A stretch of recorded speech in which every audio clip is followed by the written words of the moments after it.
어제에 이어서 이번 주는 계속해서 소망에 대해서 우리가 묵상하고 질문해 보고 있습니다.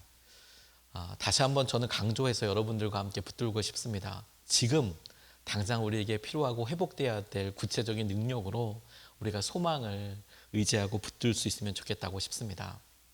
오늘은 두 번째 시간으로 우리가 죽음 앞에 선다면 마치 우리가 검은 배경이 있을 때 밝은 가운데 있는 물체가 더 분명히 보이듯이 마치 보석이 빌로드천 어두운 보라색 천에 이렇게 감싸 있으면 그 안에 있는 보석들이 아주 찬란하고 아름답게 보이듯이 저는 죽음이라는 것이 우리에게 주님 주신 소망을 더욱 빛나게 하는 삶의 배경 같은 거라고 싶습니다.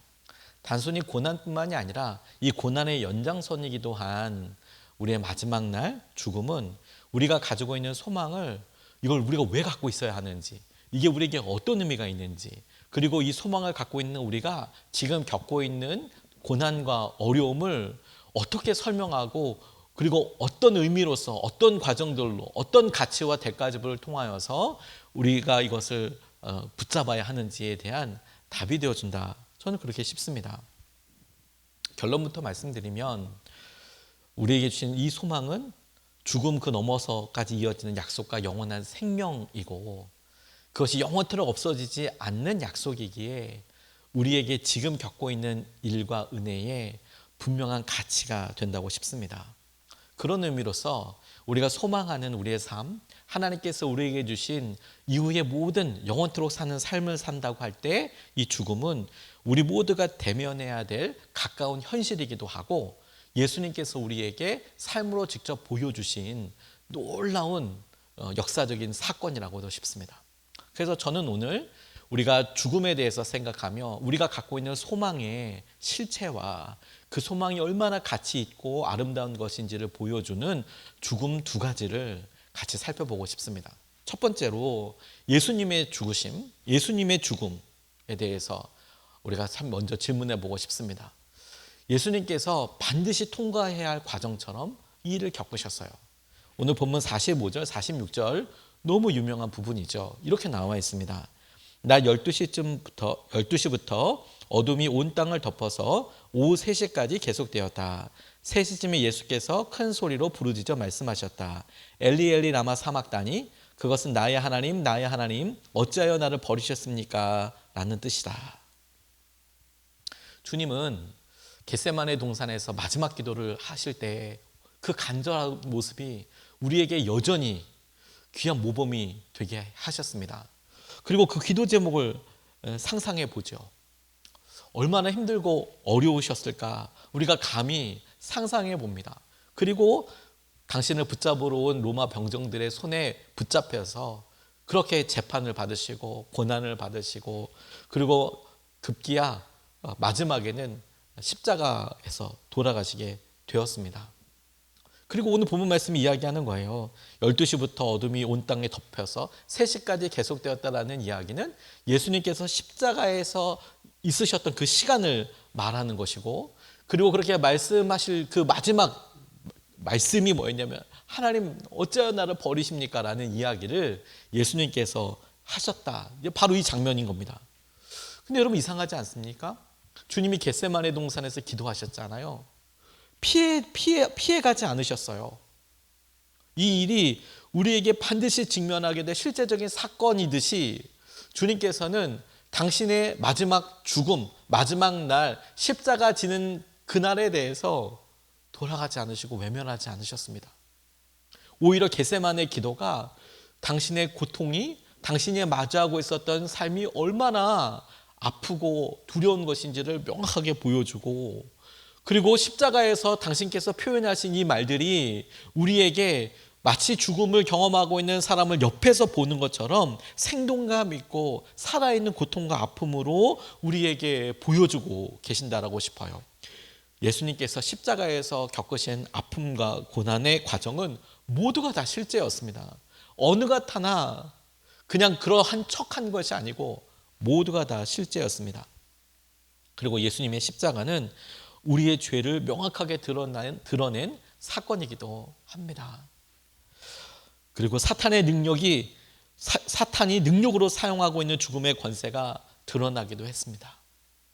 이렇게 죽으면 다 끝나는구나 라고 사람들은 생각할 만큼, 그렇게 사람들에게 지지받고 칭찬과 혹은 저 사람 때문에 삶이 변하는 거 아니야? 세상이 변하는 거 아니야?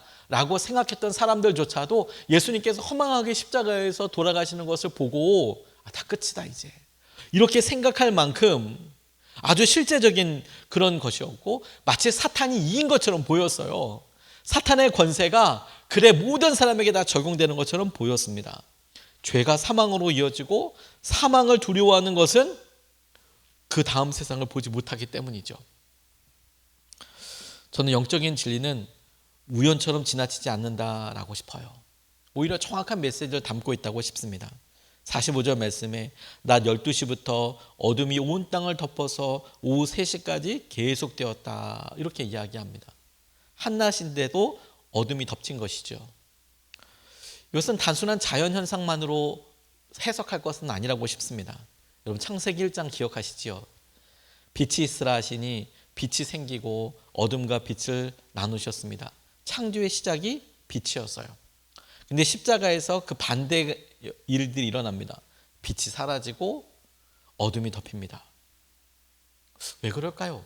저는 마치 이 사건과 일이 창조주이신 주님께서 이제 죽으시니 피조 세계가 슬퍼하며 마치 조의를 표하는 것처럼, 아니 더 정확하게는 우리의 죄가 얼마나 심각한지를 온 우주가 증언하는 것처럼 그렇게 느껴졌습니다.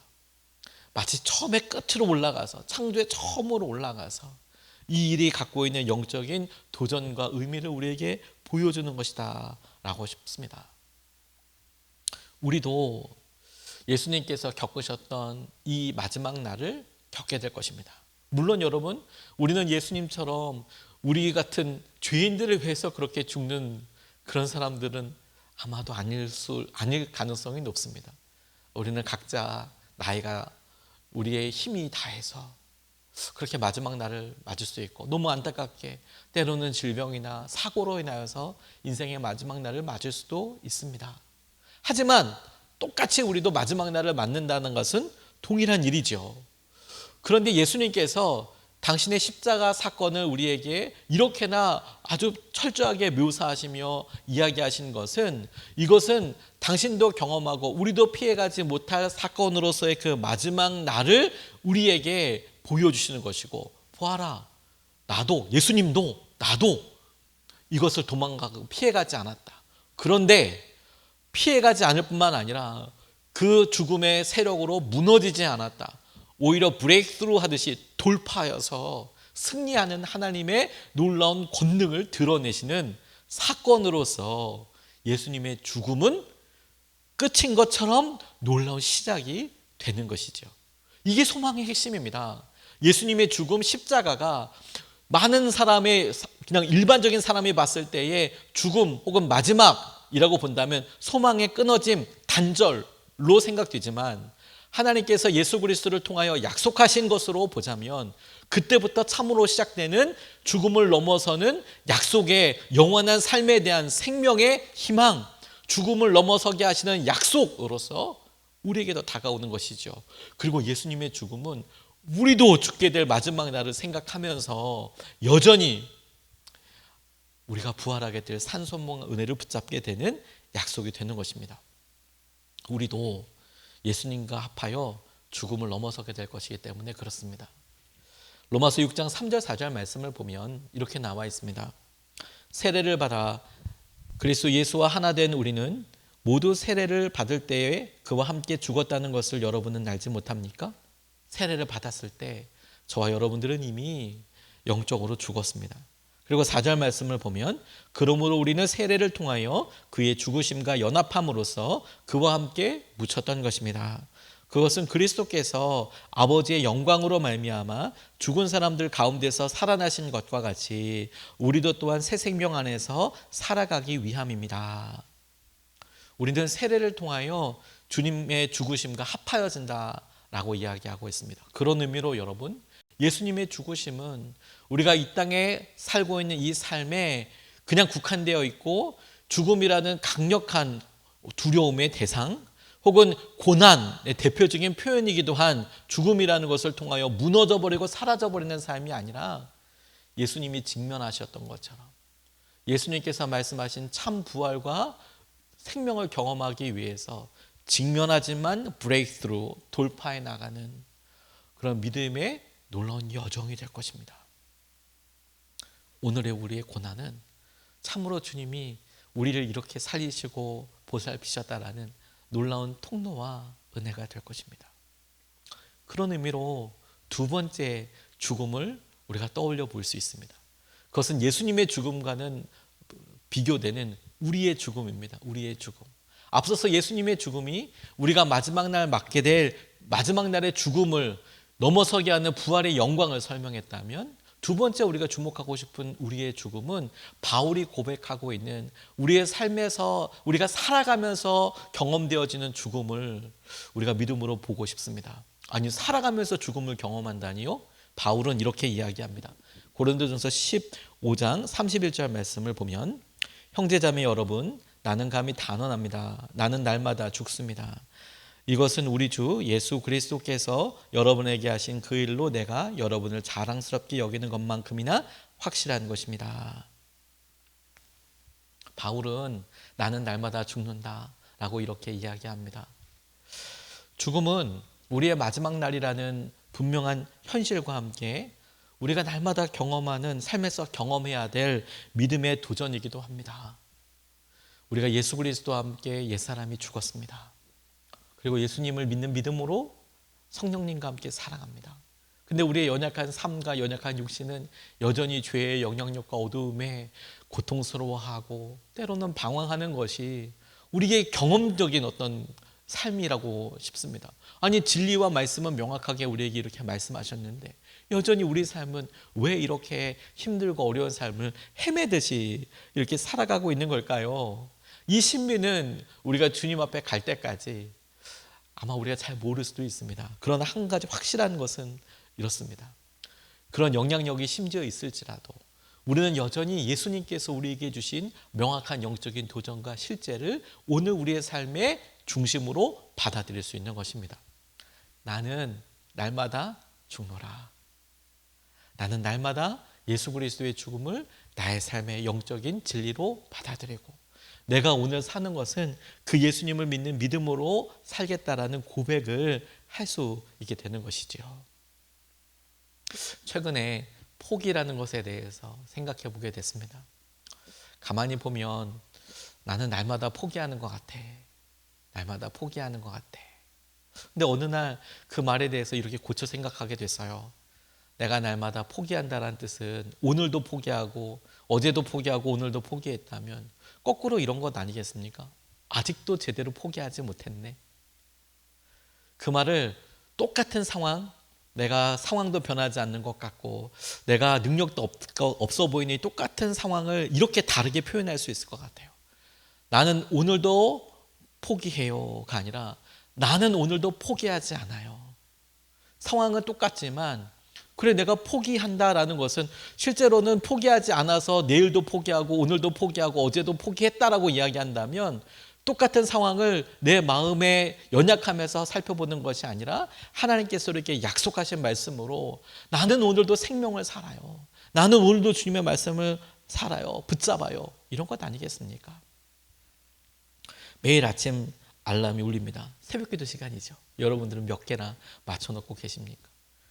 저는 제가 제2유형이고 T유형이어서 그런지 몰라도 여전히 일찍 일어나는 것에 대해서 습관화도 돼 있지만 제가 저를 잘 못 믿어서 여전히 여러 개의 알람을 맞추고 잡니다. 물론 그 알람 울리기 전에 일어납니다. 그런데 여러분, 우리가 새벽기도 알람이 따랑 울릴 때 여러분 혹시 이런 생각 안 해보셨습니까? 두 개의 목소리가 딱 들려요. 좀 더 자자, 너무 피곤하잖아. 이럴 때는 목사가 조금 더 나아요. 목사는 그렇게 할 수 없죠. 제가 자버리면 새벽 예배 못 드리잖아요. 근데 여러분들은 어떠세요? 좀 더 자자. 너무 피곤하다. 감기 기운도 있다. 하나님도 이해하실 거야. 이런 말이 들리기도 하고, 또 한편으로는 일어나. 주님과의 시간이 오늘 하루를 결정할 거야. 이런 음성도 들리지 않으세요? 솔직히 들리시죠? 여러분, 어떤 목소리를 따를까요? 첫 번째 소리는 육신의 나의 소리이고 두 번째 목소리는 영의 나의 목소리입니다. 이때 잠자리에서 일어나는 거, 그게 날마다 죽는 거예요. 내가 육신의 소욕과 뜻대로 따르는 것이 아니라 내가 주님의 말씀에 귀 기울이고 따라가는 것, 내 편함이 죽고 주님을 선택하는 것.